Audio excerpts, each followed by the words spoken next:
Hello! Today I'm gonna be doing pendulum exercise. Pendulum exercise is a gentle passive range of motion exercise primarily used in early stage of shoulder rehabilitation.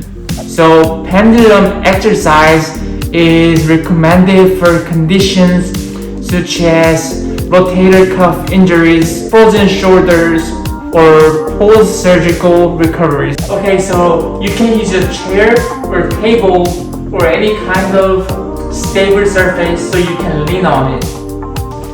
So with the shoulder that you want to get in range of motion, just hang it straight.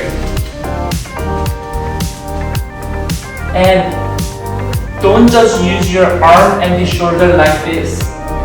Use your whole body. Like this.